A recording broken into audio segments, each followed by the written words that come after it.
Hello' বন্ধু, current আছামলৈ স্বাগতম। জয় জয়তে আপোনালোকক স্বাগতম জনাইছোঁ পুনৰ এবাৰ মোৰ ভিডিঅ'টো ক্লিক কৰাৰ কাৰণে। আজি আপোনালোকক এটা গুৰুত্বপূৰ্ণ কথা ক'বলৈ ওলাইছোঁ। সেইটো হৈছে আপোনালোকে ইয়াত দেখি আছে, এই যে আপোনালোকে দেখি আছে, এইখিনি হ'ল এই সাঁচি গছজোপাৰ পৰা পোকে উলিয়াই দিয়া লাড। ইয়াত কিমান উলিয়াই দিলে আপুনি অনুমান কৰক। আৰু কমচে কম ইয়াত 100 গ্ৰাম যদি লাড উলিয়াই দিছে, তেতিয়াহ'লে এই সাঁচি গছজোপাত এই বিন্ধাটোৰ পৰা পোকটো কিমান তললৈ আহিব পাৰে আৰু কিমান ডাঙৰকৈ খানিব পাৰে।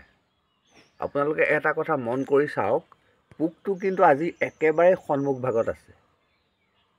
ইয়াৰ পোকটো একেবাৰে সন্মুখ ভাগত আছে। চাওক, আপুনি দেখিছে অলপ অলপ হিলি আছে।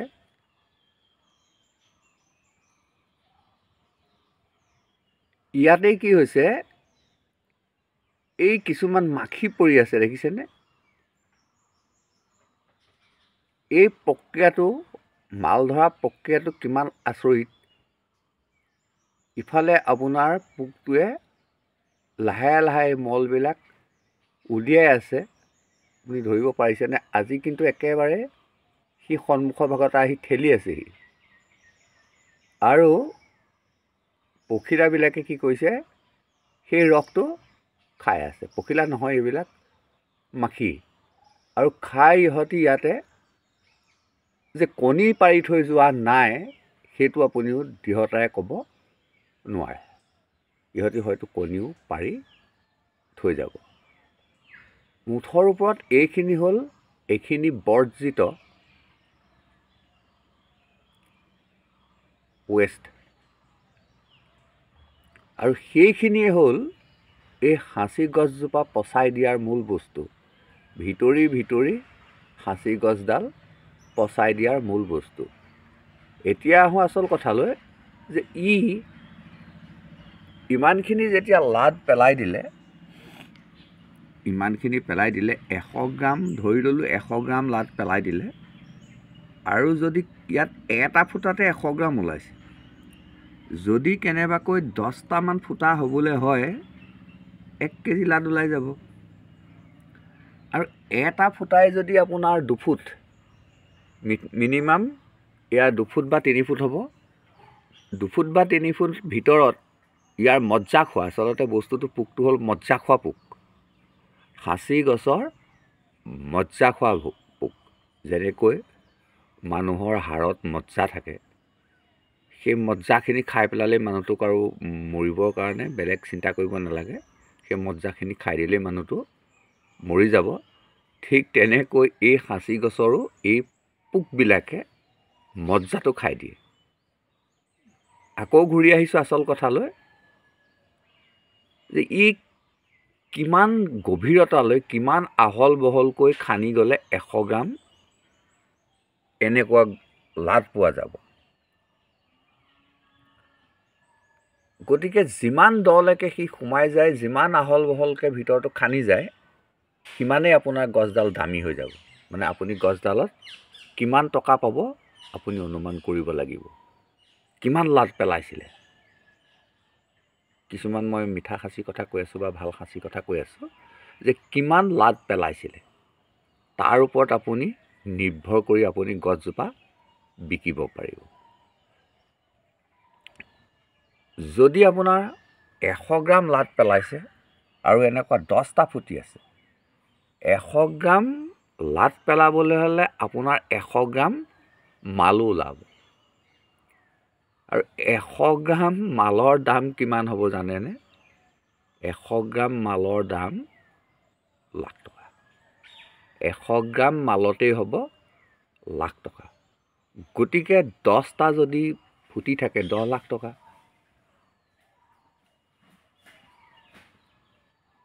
আপুনি হয়তো ভাবিছে যে ইমান সহজে পইচাটো ইমান দাম নে? হয় বন্ধু, সিমানেই দাম। কিন্তু সমস্যা আহিল যে ইয়াৰ নিষ্কাশন প্ৰক্ৰিয়াটো বহুত ব্যয়বহুল। ইয়াক যেতিয়া নিষ্কাশন কৰিবলগীয়া হয়, যেনেকৈ সোৱণশিৰিৰ নদীত এজন সোণোৱালে গোটেই দিনটো সোণ চেকি চেকি 10 গ্ৰামৰ পৰা 15 গ্ৰাম পৰ্যন্ত সোণ উলিয়াব পাৰে, তাকো কেঁচা সোণ। এজন সোণোৱালে সোৱণশিৰি নদীত দিনটো সোণ ধুই 10 গ্ৰামৰ পৰা 15 গ্ৰাম পৰ্যন্ত সোণ উলিয়াব পাৰিছিল। অসম তেনেকুৱাই দেশ আছিল যে নদীত সোণ পোৱা গৈছিল, আৰু আমাৰ স্বৰ্গদেউসকলে সোণেৰেই লোটা ঘটি কাঁহী বাতি সকলোবিলাক বনাই ল'বলৈ সক্ষম হৈছিল। সেই কথা যেতিয়া আমাৰ বহিৰাগত বণিকসকলে গম পালে, পাই আমাৰ অসম আক্ৰমণ কৰিলে, আৰু আমাৰ অজানিতেই কিমান যে ধন সোণ লৈ গুচি গ'ল। ঠিক তেনেদৰে আমি আজি এই যিটো ব্লেক ডায়মণ্ড সাঁচি গছৰ আমি খেতি কৰি আছোঁ, কিন্তু ইয়াৰ যিটো মূল্যমান আমি পাবলৈ সক্ষম হোৱা নাই, বা আমি ইয়াৰ ব্যৱহাৰো নাজানো। সাঁচি গছৰ ব্যৱহাৰ আমি মুঠেই নাজানো। যিদিনাখন আমি গম পাম যে এডাল সাঁচি গছত প্ৰকৃততে কিমান টকা আমি হেৰুৱাই আছোঁ, আৰু ইয়াক যেতিয়া এটা ইণ্ডাষ্ট্ৰীলৈ আমি পৰিৱৰ্তন কৰিম, আমি নিজেই স্থানীয়ভাৱে আমাৰ সাঁচিৰ উদ্যোগ গঢ়ি উঠিব, আমি নিজে তাত ইনভলভ হ'ম, তেতিয়া আমি ইয়াৰ প্ৰকৃত মূল্যটো পাম। আৰু সেই প্ৰকৃত মূল্যটো যেতিয়া আমি নিজ হাতেৰে উপাৰ্জন কৰিম, সাঁচি নিষ্কাশন কৰি নিজেই বিক্ৰী কৰিবলৈ এখন বজাৰৰ কাৰণে আমাৰ ইমান চিন্তা কৰিব নালাগে। আৰৱতো আমাৰ 107খন দোকান আছে।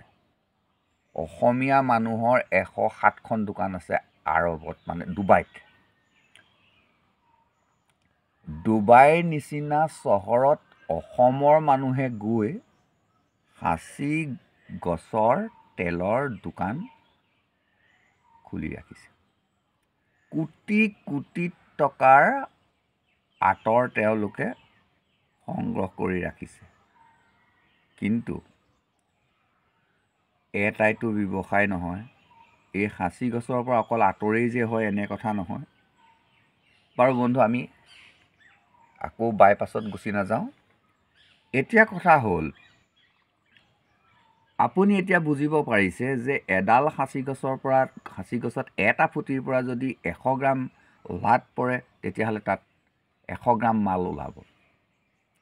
10টা ফুটি যদি হয় 10 কেজি মাল ওলাব।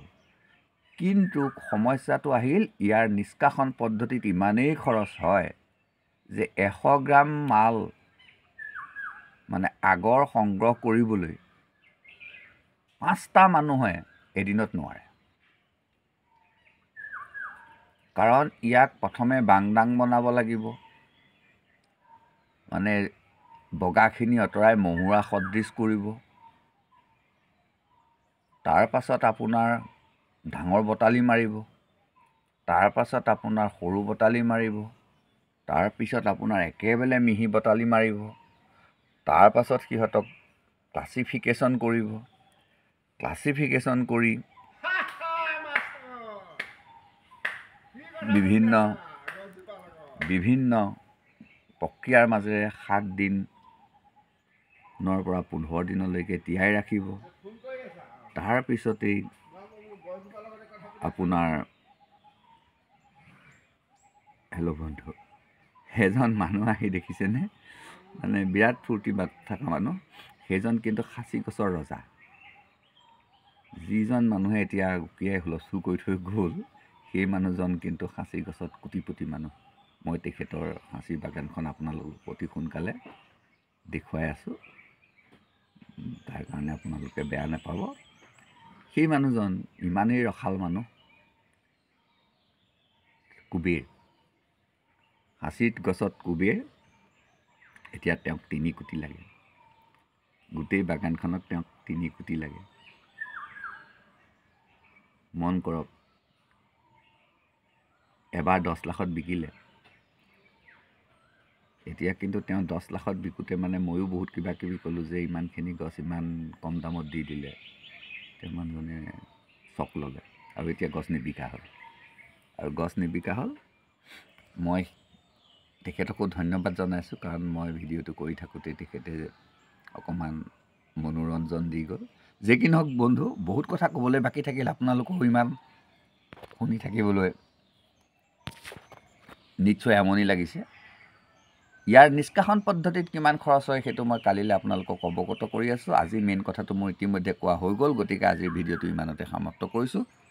লাইক কৰিব, কমেণ্ট কৰিব, অতি ভাল লাগিলে শ্বেয়াৰ কৰিব, নতুনকৈ আহিছে যদি মোৰ চেনেলটো ছাবস্ক্ৰাইব কৰিব আৰু কমেণ্ট কৰিব। ধন্যবাদ। আজিলৈ আহোঁ।